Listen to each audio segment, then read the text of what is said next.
프로젝트 에디터 H입니다. 저는 지금 어딜까요?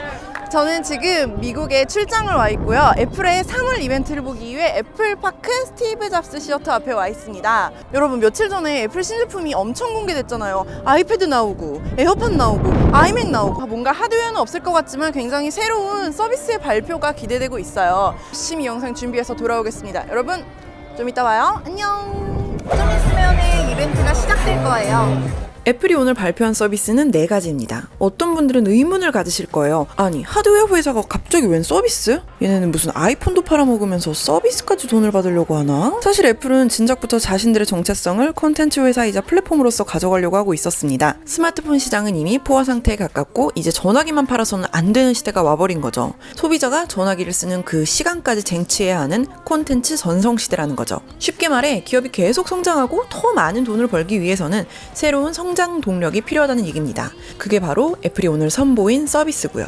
여기서 애플의 특기가 드러납니다. 마치 그 조물주처럼 행동하는 거 있잖아요. 그냥 이런 구독 서비스를 런칭했습니다 라고 하는 게 아니라 우리가 이런 서비스를 만들어서 세상을 바꾸고 지금까지의 사용자 환경을 싹 바꾸겠다 이러면서 모든 행동에 스토리와 의미를 부여하는 거죠. 첫 번째로 애플 뉴스 플러스입니다. 사실 영미권 기준으로 제공하는 서비스라서 국내 서비스 확률이 거의 없기 때문에 간략하게만 보여드릴게요. 기존의 애플 뉴스 서비스에 매거진 컨텐츠를 추가하고 이름 뒤에 플러스를 달아서 월 9.99달러의 구독형 서비스로 만들었습니다. 개인적으로는 아주 인상적이었어요. 잡지를 디지털 화면에 최적화된 레이아웃으로 너무 아름답게 옮겨놨거든요. 화면이 살아 움직이는 매거진의 라이브 커버도 근사하고 잡지를 읽는 경험을 훨씬 더 맛깔나게 디지털 화면에서 재탄생시켰습니다. 두 번째는 애플카드입니다. 제 앱등 인생에 소원이 있다면 애플페이 한번 써보는 건데 그 소원이 이루어지기도 전에 애플이 직접 신용카드 서비스인 애플카드까지 발표해버렸습니다. 골드만삭스와 협업해서 만든 진짜 신용카드예요. 애플이 금융 서비스까지 뛰어든 거죠. 발급 신청을 하면 기다릴 필요도 없이 아이폰에 바로 저장할 수 있고 원한다면 실물 카드도 발급받을 수 있습니다. 티타늄으로 제작한 엄청나게 예쁜 카드인데요. 카드 번호도, 유효기간도, CVV 번호도, 서명도 아무것도 없이 완전 깔끔. 너무 아름답죠. 애플카드의 가장 큰 특징은 카드 포인트 대신 결제 금액 일부를 바로 현금으로 돌려주는 데일리 캐시입니다. 가상 애플카드로 결제하면 보통 2%, 그리고 애플 스토어 같은 애플 플랫폼에서 결제하면 무려 3%를 캐시백으로 준대요. 화끈하죠. 근데 이 발표할 때 좀 애플답지 않았어요. 막 2% 캐시백, 1% 캐시백 이래서 좀 보험회사 같더라고요. 저는 좀 당황스러웠어요. 하지만 어쨌든 애플카드 나는 못 쓸 테니까. 자, 세 번째부터는 한국 시장에도 가능성이 있습니다. 국내에도 런칭할 예정으로 보이는 게임 서비스인데요. 바로 애플 아케이드라는 이름의 게임 구독 서비스입니다. 애플 아케이드 안에 여러 개의 게임이 있어서 매달 일정 금액을 내고 구독하면 그 게임들을 마음대로 실컷 플레이할 수 있는 거죠. 게임으로 이런 식의 구독 서비스는 처음인 것 같아요. 애플 아케이드의 게임은 인앱 결제도 없고 무제한으로 플레이할 수 있다고 합니다. 또 아이폰, 아이패드, 애플 TV, 맥에서 모두 플레이할 수 있고요.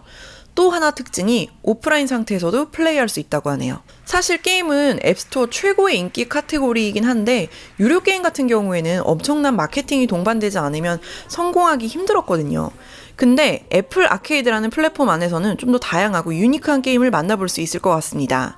아이디어와 기획은 좋지만 게임을 런칭할 여력이 없는 작은 개발사에도 애플이 직접 투자하고 협력해서 게임을 함께 완성해 간다는 거죠. 이벤트에서 몇 개 게임의 티저 영상이 공개됐는데 너무 재밌어 보이더라고요. 저는 게임을 자주 하는 편은 아니지만 게임이 현대의 새로운 예술 장르라고 생각하거든요. 애플이 게임 콘텐츠와 그걸 만드는 사람들을 존중하는 방식이 멋지지 않나요? 문제는 이 게임 아케이드의 구독료가 아직 공개되지 않았다는 거예요. 가격만 괜찮으면 이건 반응이 좋을 것 같습니다. 마지막은 애플 TV 플러스입니다. 지금 넷플릭스랑 엄청 비교당하고 있는 그 서비스입니다. 왜냐면 이것도 넷플릭스처럼 영상 구독 서비스거든요. 차이라면 애플 TV 플러스에는 오직 애플이 직접 제작한 오리지널 콘텐츠만 서비스된다는 거죠. 이 서비스의 홍보를 위해서 애플 이벤트에 어마어마한 셀럽들이 참여했습니다. 소문으론 들었지만 스티븐 스필버그가 직접 등장해서 저는 정말 깜짝 놀랐어요. 그리고 제니퍼 애니스톤이랑 리즈 위더스푼도 나와서 여성 앵커들에 대한 드라마 시리즈를 제작한다고 밝히더라고요.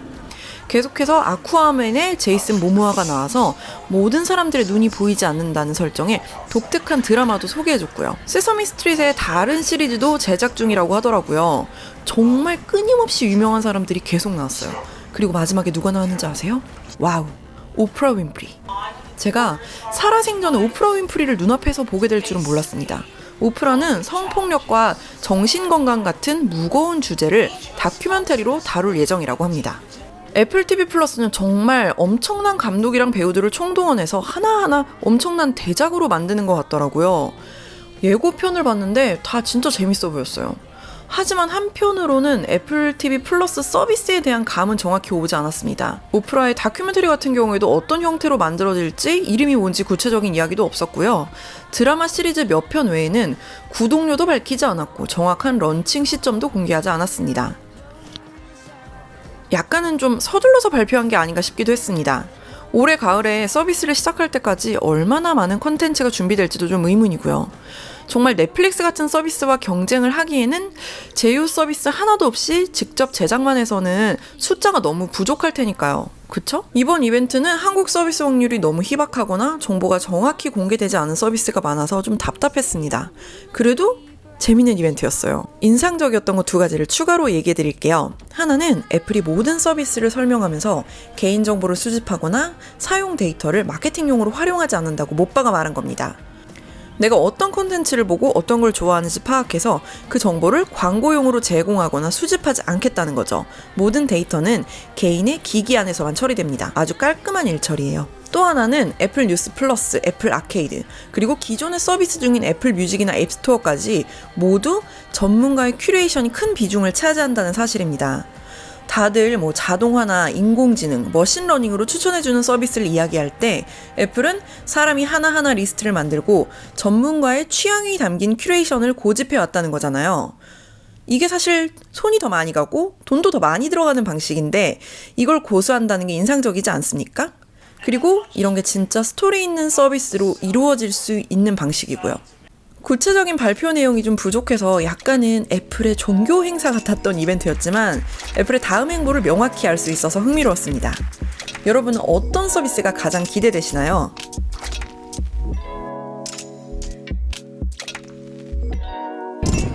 여러분 행사 어떻게 보셨나요? 내용 잘 들으셨어요?